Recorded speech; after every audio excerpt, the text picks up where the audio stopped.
సుమన్ గురు education YouTube ఛానల్కి స్వాగతం. మిత్రులారా, మన ఛానల్ని రెగ్యులర్గా ఫాలో అవుతున్న వారికి, మొదటిసారిగా మన వీడియోని చూస్తున్న వారికి ముందుగా స్పెషల్ థ్యాంక్స్ని తెలుపుకుంటున్నాను. రోజుకి 10 తెలుగు బిట్లు చొప్పున సాధన చేస్తున్నాం. అందులో భాగంగా 7వ రోజు తెలుగు బిట్లను ఈరోజు మరో 10 బిట్లను ప్రాక్టీస్ చేసేద్దాం. ఇంకా ఆలస్యం చేయకుండా ముందుకి వెళ్ళిపోదాం.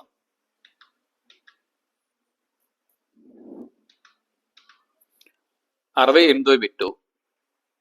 శార్దూలము పద్యంలో ప్రతి పాదంలోనూ వచ్చే గణాలు ఏవి? ప్రశ్న మరోసారి.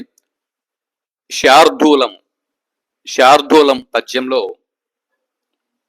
4 పాదాలు ఉంటాయి. ప్రతి పాదంలోనూ వచ్చే గణాలు ఏవి? జవాబు మసజస తతగా సరైనటువంటి జవాబు. 69వ బిట్టు. శార్దూలము పద్యంలో యతి స్థానం ఏమిటి? యతి స్థానం ఎంత? శార్దూలం పద్యంలో 4 పాదాలు ఉంటాయని చెప్పుకున్నాం కదా. ప్రతి పాదంలో కూడా మొదటి అక్షరానికి మరియు 14వ అక్షరానికి మధ్య యతి మైత్రి అనేది కుదురుతుంది. శార్దూలం పద్యంలో యతి స్థానం 14వ స్థానం. Bit number 70. శార్దూలము పద్యంలో ప్రతి పాదానికి ఎన్ని అక్షరములు ఉంటాయి? శార్దూలము పద్యంలో ప్రతి పాదానికి ఎన్ని అక్షరములు ఉంటాయి? జవాబు 19 అక్షరాలు. 71వ బిట్టు. శార్దూలము పద్యంలో మొత్తం ఎన్ని గణాలు ఉంటాయి? శార్దూలము పద్యంలో మొత్తం ఎన్ని గణాలు ఉంటాయి? 1, 2, 3, 4, 5, 6, 7. అంటే ఇవన్నీ కూడా 3 అక్షర గణాలు. గా అనేది ఏకక్షర గణం. మొత్తం 7 గణాలు ఒక పద్యంలో అంటే పద్యపాదంలో ఉంటాయి. అలాంటిది 4 పద్యపాదములు. 7 గణాలు ఇంటూ 4, 7 4 28 గణాలు ఉంటాయి. శార్దూలం పద్యంలో అని చెప్పన్నాం, పద్యపాదం కాదు, పద్యంలో అని చెప్పడిగా చూడొచ్చు. శార్దూలము పద్యంలో మొత్తం 28 గణాలు ఉంటాయి. 72వ బిట్టు. మత్తేభము పద్యంలో ప్రతి పాదంలోనూ వచ్చే గణాలు ఏవి? జవాబు సభరణమయవ అనే గణాలు ప్రతి పాదంలో, అంటే మత్తేభం పద్యంలో 4 పాదాలు ఉంటాయి. ప్రతి పాదంలోనూ సభరణమయవ అనే గణాలు వస్తాయి. 73వ బిట్టు. మత్తేభము పద్యంలో మొత్తం ఎన్ని అక్షరములు ఉంటాయి? 73వ బిట్టు. మత్తేభము పద్యంలో మొత్తం ఎన్ని అక్షరాలు ఉంటాయి? జవాబు 80 అక్షరములు ఉంటాయి. ఇక్కడ మనం చూడొచ్చు 73వ బిట్టు. మత్తేభము పద్యంలో మొత్తం ఎన్ని అక్షరాలు ఉంటాయండి? 80. అంటే ఒక పాదానికి 20 అక్షరములు ఉంటాయి. మొత్తం 4 పాదాలు కదా, 20 అక్షరములు ఇంటూ 4 అంటే మొత్తం 80 అక్షరములు ఉంటాయి. 74వ బిట్టు. ఉత్పలమాల పద్యంలో వచ్చే గణాలు ఏవి? ఉత్పలమాల పద్యంలో వచ్చే గణాలు ఏవి? జవాబు భరణ భబరవ అనే గణాలు ఉత్పలమాలలో వస్తాయి. 75వ బిట్టు.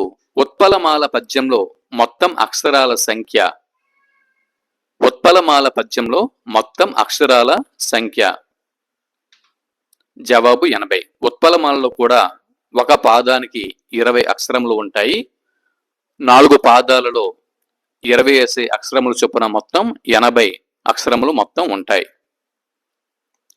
76వ బిట్టు. ఉత్పలమాల పద్యంలో యతి స్థానం ఎంత? జవాబు ప్రతి పాదంలో కూడా పాదంలోని మొదటి అక్షరానికి 10వ అక్షరానికి యతి మైత్రి కుదురుతుంది కాబట్టి ఉత్పలమాల పద్యంలో యతి స్థానం 10వ అక్షరం. 77వ బిట్టు మత్తేబం పద్యంలో యతి స్థానం ఎంత? జవాబు ప్రతి పాదంలోనూ 14వ అక్షరం సరైనటువంటి జవాబు. 78వ బిట్టు చంపకమాల పద్యంలో వచ్చే గణాలు ఏవి? చంపకమాల పద్యంలో వచ్చే గణాలు నజభజ జజర అనే గణాలు వస్తాయి. ప్రతి పాదంలో కూడా నజభజ జజర అనే గణాలు వస్తాయి. 1 2 3 4 5 6 7 అంటే మొత్తం 28 గణాలు ఉంటాయి. చంపకమాల పద్యంలో ప్రతి పాదంలోనూ ఎన్ని గణాలు ఉంటాయి?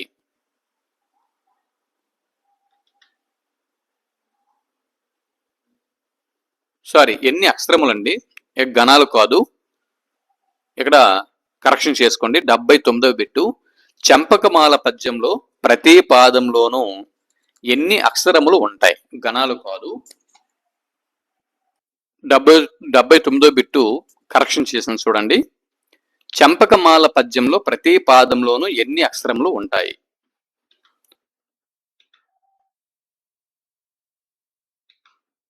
జవాబు 21 అక్షరములు ఉంటాయి.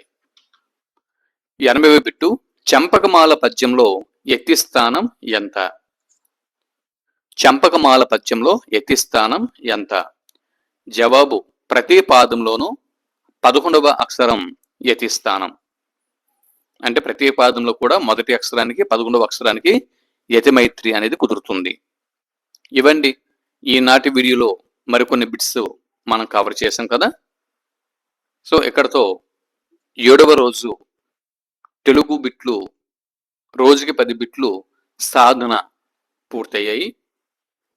మొత్తం 80 బిట్లు మనం ఇప్పటి వరకు సాధన చేయడం జరిగింది. తర్వాత మరికొన్ని బిట్స్ని రేపటి వీడియోలో చూద్దాం. అంతవరకు సెలవు, నమస్తే. వీడియోకి ఒక లైక్ ఇవ్వండి, మీ మిత్రులకి షేర్ చేయండి. మొదటిసారి మన ఛానల్ని చూస్తున్న వారు సబ్స్క్రైబ్ చేసుకోవడం మర్చిపోవద్దు.